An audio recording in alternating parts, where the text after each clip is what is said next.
आप देख रहे हैं इंडिया टाउन न्यूज, भारत की बात। सरकार बनने के बाद बीते लंबे समय से प्रदेश की राजनीति में मंत्रिमंडल विस्तार की चर्चा छिड़ी हुई है, जिसका पटाक्षेप आने वाले 1 या 2 दिनों में हो जाएगा।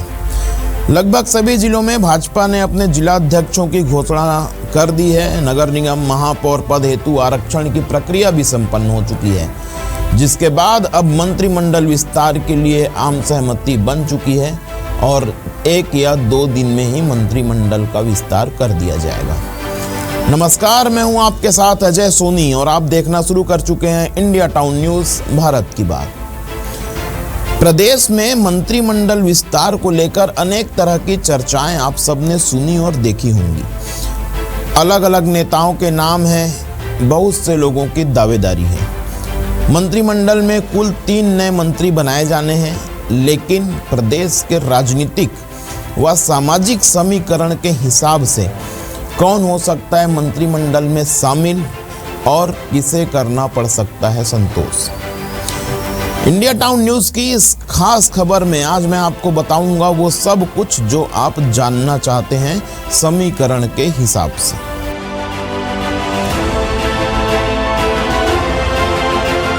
मंत्रिमंडल में शामिल किए जाने वाले नाम में मौजूदा प्रदेश अध्यक्ष किरण सिंहदेव सहित पूर्व मंत्री अमर अग्रवाल, राजेश मूणत, अजय चंद्राकर, गजेंद्र यादव, पुरंदर मिश्रा, सुनील सोनी सहित कई नाम चर्चा में हैं। लेकिन प्रदेश के सभी संभाग और जातीय समीकरण के हिसाब से यदि देखा जाए तो राजनीतिक समीकरण कुछ और ही बनते नजर आते हैं। छत्तीसगढ़ में कुल 5 संभाग हैं। बात यदि बिलासपुर संभाग से शुरू करें तो मौजूदा उप मुख्यमंत्री अरुण साव, ओपी चौधरी और लखनलाल देवांगन 3 मंत्री पहले ही इस संभाग से सरकार में शामिल हैं। इसके अलावा लोकसभा चुनाव के बाद तोखन साहू को भी केंद्रीय राज्य मंत्री का दर्जा मिला हुआ है और वह भी इसी संभाग से आते हैं। इस हिसाब से बिलासपुर संभाग में 4 मंत्रियों के माध्यम से संगठन ने अन्य पिछड़ा वर्ग को बेहतर तरीके से साधा हुआ है। चूंकि अमर अग्रवाल, उनका भी नाम दौड़ में शामिल है, चूंकि अमर अग्रवाल भी इसी संभाग से आते हैं, इसलिए अमर अग्रवाल के नाम पर अब आम सहमति बन सकती है, ऐसा कम जान पड़ता है।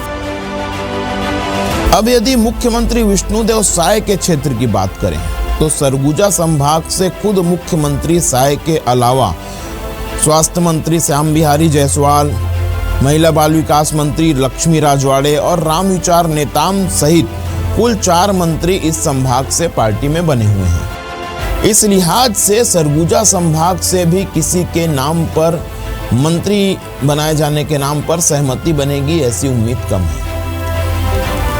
प्रदेश के सबसे बड़े संभाग और राजधानी रायपुर की बात करें तो टंकराम वर्मा के अलावा दूसरा कोई भी मंत्री इस संभाग से नहीं है। टंकराम वर्मा अन्य पिछड़ा वर्ग से आते हैं और वो कुर्मी समाज से भी हैं। दुर्ग संभाग में उप मुख्यमंत्री विजय शर्मा और खाद्य मंत्री दयाल दास बघेल 2 ही मंत्री इस संभाग से हैं। इसलिए दुर्ग संभाग से किसी ना किसी के मंत्री बनने की दावेदारी मजबूत दिखती है। संगठन किसी न किसी को दुर्ग संभाग से मौका दे सकती है। अब बात करते हैं उस संभाग की जो प्रदेश की राजनीति की दशा और दिशा तय करती है। जी हाँ, बस्तर की, जहां इस संभाग में केवल केदार कश्यप ही इकलौते ऐसे नाम हैं जो सरकार में मंत्री पद पर बने हुए हैं। इस हिसाब से प्रदेश के 5 संभाग में कहां से कौन कौन मंत्री हैं, ये सब तो आपने जान लिया। लेकिन अब बात यदि जातीय समीकरण की करें तो रायपुर में टंकराम वर्मा कुर्मी समाज से हैं और इसी जगह से मंत्री पद के लिए एक और बड़ा नाम है अजय चंद्राकर का, वो भी कुर्मी समाज से ही हैं। अब जब संभाग और जाति दोनों एक ही है, इसलिए अजय चंद्राकर का मामला फिट बैठते नहीं दिखता। या फिर जब टंकराम वर्मा को हटाया जाएगा तब अजय चंद्राकर का रास्ता साफ हो सकता है। बिलासपुर में भी इसी तरह की बातें हैं। बिलासपुर में अमर अग्रवाल बड़ा नाम है, पूर्व में वो मंत्री रह भी चुके हैं, लेकिन वहां से 4 मंत्रियों के होने की वजह से अमर अग्रवाल को पार्टी मौका देगी, ऐसी उम्मीद कम है। सरगुजा संभाग की बात करें तो मंत्रिमंडल को लेकर शुरुआती दौर से ही मंत्रिमंडल को लेकर रेणुका सिंह का नाम प्रमुखता से सामने आया है, लेकिन चूंकि रेणुका सिंह आरक्षित वर्ग से हैं और महिला हैं और पहले ही सरगुजा संभाग में आरक्षित वर्ग से लक्ष्मी राजवाड़े को पार्टी ने स्थापित कर रखा है, इसलिए रेणुका सिंह भी मंत्रिमंडल में जगह बना पाएंगी ऐसा जान नहीं पड़ता, या फिर यदि लक्ष्मी राजवाड़े को हटाया जाएगा तब रेणुका सिंह का रास्ता साफ होगा।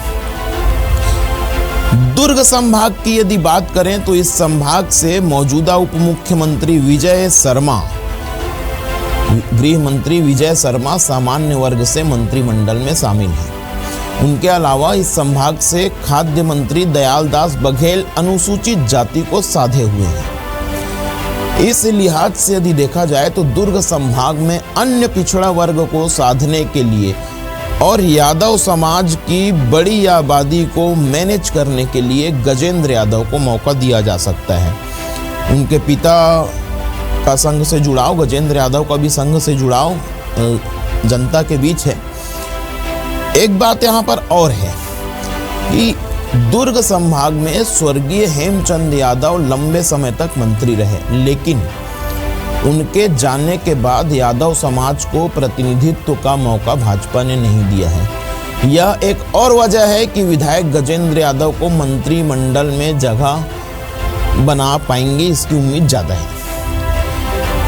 बात करें यदि बस्तर की, बस्तर में अभी सिर्फ केदार कश्यप मौजूदा समय में मंत्री हैं। इस क्षेत्र से लगातार लता उसेंडी का नाम सामने आता रहा है, लेकिन अब जब उनको बस्तर विकास प्राधिकरण का उपाध्यक्ष बना दिया गया है तो बस्तर से एकमात्र नाम मौजूदा प्रदेश अध्यक्ष किरण सिंह देव का सामने आता है, जो लंबे समय से अध्यक्ष का दायित्व निभा भी रहे हैं। उन्हीं के कार्यकाल में भाजपा को शानदार वापसी का मौका भी मिला, जिसका फायदा उन्हें मिल सकता है। बस्तर जैसे बड़े क्षेत्र को साधने के लिहाज से भी वहां से किरण सिंह देव को संगठन मौका दे सकती है और उस संभाग से अभी केवल एक ही मंत्री सरकार में शामिल है, तो बस्तर से किसी न किसी का लिया जाना तो तय है। प्रदेश की राजधानी रायपुर की राजनीति पर फिर से लौटें तो रायपुर संभाग में केवल एक मंत्री हैं और यहाँ व्यापारी समाज से एक मंत्री का होना बहुत आवश्यक माना जाता है। बृजमोहन अग्रवाल के सांसद बनने के बाद अब रायपुर में व्यापारी वर्ग को साधने के लिए एक मंत्री आवश्यक है, जिसमें सुनील सोनी फिट बैठते नजर आते हैं। बृजमोहन अग्रवाल के चुनावी क्षेत्र से उन्होंने चुनाव जीता भी है। हालांकि अब तक यह काम बृजमोहन अग्रवाल के जिम्मे था, लेकिन अब उनके मंत्री पद से हटने के बाद संभवतः सुनील सोनी पर पार्टी विचार कर सकती है। वैसे तो मंत्री पद के लिए राजेश मूणत भी लगे हुए हैं और वो भी व्यापारी वर्ग से ही जाने जाते हैं, लेकिन संगठन में ज्यादातर नेताओं के विरोध का सामना उनके लिए घातक हो सकता है। रायपुर में नामों को लेकर पेच फंसा इस पूरे मामले में यदि राजेश मूणत के नाम पर भी सहमति नहीं बन पाई, यदि सुनील सोनी के नाम पर भी सहमति नहीं बन पाई, तो सॉफ्ट कॉर्नर वाले एक विधायक हैं पुरंदर मिश्रा। जी हाँ, यदि इन दोनों में नाम फंसा पेंच में तो पुरंदर मिश्रा एक नया नाम हो सकते हैं जो मंत्रिमंडल में शामिल किए जा सकते हैं। बहरहाल फिलहाल प्रदेश सरकार में 3 मंत्रियों को शामिल किया जाना है, जिसमें तमाम दावेदारों के बीच किरण सिंह देव, सुनील सोनी, गजेंद्र यादव और पुरंदर मिश्रा में से किसी 3 को मंत्री पद पर काबिज किए जाने की संभावनाएं ज्यादा नजर आती हैं। 1 या 2 दिन में तस्वीर साफ हो जाएगी। आज के लिए इतना ही, मिलते हैं किसी नई खबर के साथ। तब तक के लिए मुझे दीजिए इजाजत। नमस्कार। आप देख रहे हैं इंडिया टाउन न्यूज, भारत की बात।